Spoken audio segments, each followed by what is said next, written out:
को धक्का देकर निकलते हैं तो आपका ध्यान रूपी कपाट और आपका नाम रूपी ध्यान का जब ताला लगता है ना, तो फिर प्राण निकले तो निकले कैसे? अर्थात आपका नाम रूपी पहरेदार आकर वहां क्या लगा देता है? दरवाजा और ताला दोनों लगा देता है, इसलिए प्राणों को निकलने नहीं देता। बोलो वृंदावन बिहारी लाल की। आज ठाकुर स्वयं पधार गए, एक बार प्रेम से बोलो वृंदावन बिहारी लाल की। तब कथा प्रथम तप्त जीवनम कब विलीनितम कर्म शापहम। हरि राम गयो सुरधाम। राम राम कहते ही दशरथ ने अपने प्राणों को त्याग दिया था। बंधुओं, आज मेरी भी वही दशरथ। अगर तुम ये कहते हो कि सच्चा प्रेमी मैं उसे मानता हूं जो मेरी याद में प्राणों को निकाल दे, तो गोपियां कहती यदि गोपाल आप यदि ऐसा सोच रहे हो तो हमारा भी आपसे एक प्रश्न था, क्या दशरथ जी आपके बिना एक क्षण भी जीवित नहीं थे? राम गयो सुरधाम। दशरथ जी का प्रेम इतना अगाध था कि उन्होंने तो एक क्षण भी नहीं लगाया और अपने पंच भौतिक शरीर को त्याग दिया।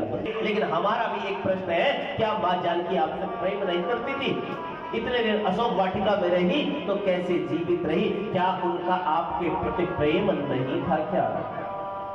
हनुमंत लाल को गले लगाकर राम ने रोते हुए कहा कि हनुमान, जानकी मेरे वियोग में अब जीवित नहीं रह सकती। तो हो गया होगा।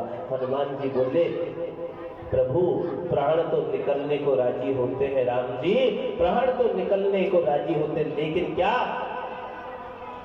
कि नाम पहाड़ दिवस निसी और ध्यान तुम्हारे कपाट।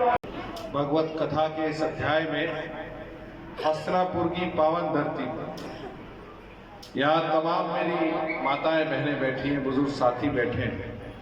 पिछले साल इसी समय जब चुनाव चल रहा था तब गुरु जी का और श्रीमद् भगवत जी का आशीर्वाद ले गए थे और उसी आशीर्वाद से आज दोबारा आपके चरणों में नमन करने का मौका मिला। इसलिए श्रीमद् भगवान की जय।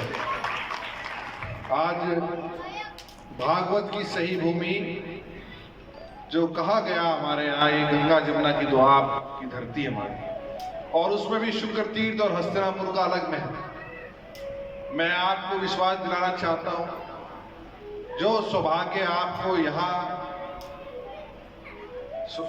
हमारे आदरणीय महाराज जी के मुख से श्रीमद् भागवत कथा का ये अनमोल वचन सुनने को मिल रहे हैं, ये जन्मों जन्मों तक ये पुनः आपके साथ रहने का काम करेगा।